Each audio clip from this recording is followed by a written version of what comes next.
अनुग्रहित सुंदर सुबह में आप सभी को यीशु मसीह के नाम में मेरा स्नेह वंदन।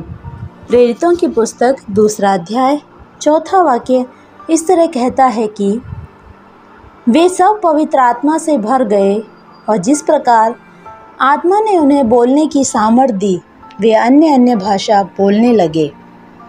पढ़े हुए वचन के आधार पर पवित्र आत्मा से भरें विषय पर मनन करने के लिए आओ हम परमेश्वर में समर्पित हो जाएं।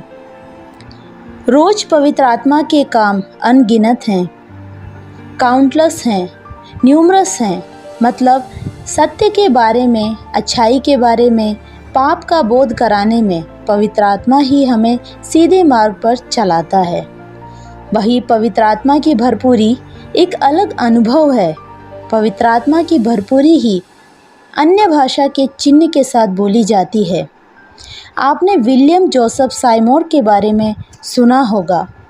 असूजा स्ट्रीट में उनका जन्म हुआ।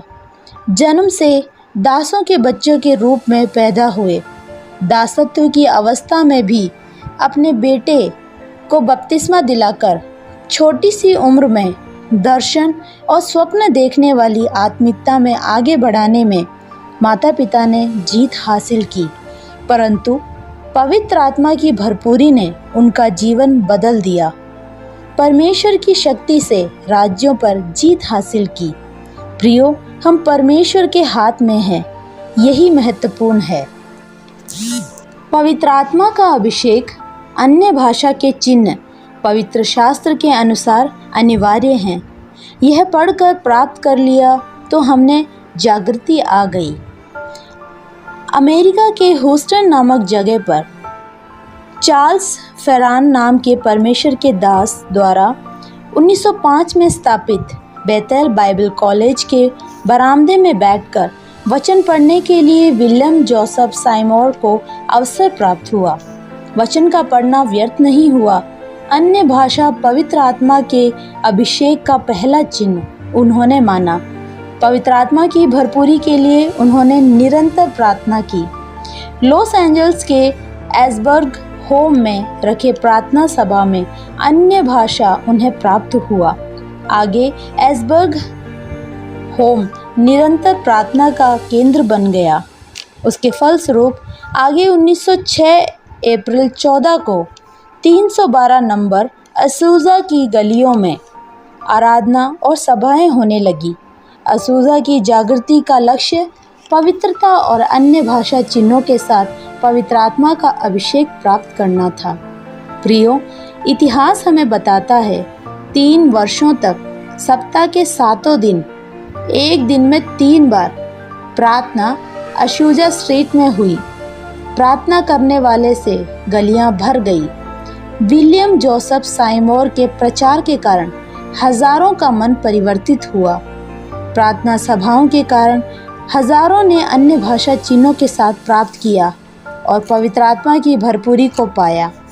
इसी कारण व्यवसायी, डॉक्टर, धोबी, झाड़ू लगाने वाले, ऐसे अलग अलग व्यवसाय वाले लोग एक साथ मिलकर परमेश्वर की आराधना करने लगे। इतिहास हमें सिखाता है पवित्र आत्मा का वो अभिषेक अन्य भाषा चिन्हों के साथ प्राप्त करने वाली वो तेज ने पवित्रता को पहला स्थान दिया। पवित्र होकर अपने पापों को मानकर लोग पवित्र आत्मा की भरपूरी में अन्य भाषा चिन्हों के साथ आराधना की।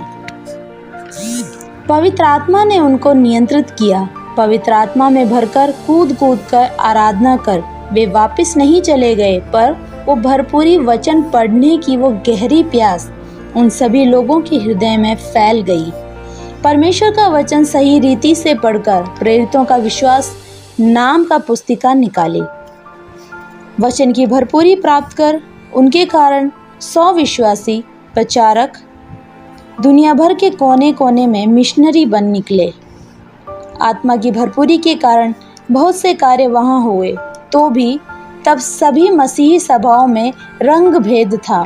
तो उस बुराई को खत्म करने के लिए इस जागृति और वचन को सिखाए जाने के कारण संभव हो पाया।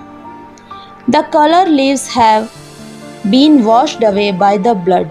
रंग भेद के दाग लहू से धोकर साफ कर दिए। रंग भेद के कारण असूजा स्टेट में गोरे रंग के या फिर अमेरिकन्स ही एक साथ आराधना करते थे, लेकिन अमेरिकन्स के लिए नया अनुभव था। प्रियो, पवित्र आत्मा से भरें, अन्य भाषा चिन्हों के साथ परमेश्वर की आराधना करें। पवित्रता वचन का मनन को जीवन का हिस्सा बनाएं। पवित्र पिता, पवित्र आत्मा की भरपूरी हमें देकर हम में जागृति पैदा करें। वो जागृति पवित्रता और आत्मिक बनाए। वचन पढ़ने की भूख हमें प्रदान कर आपके सच्चे गवाह पूरे संसार में बनने के लिए आप हमारी सहायता करें। आमीन। Have a blessed day.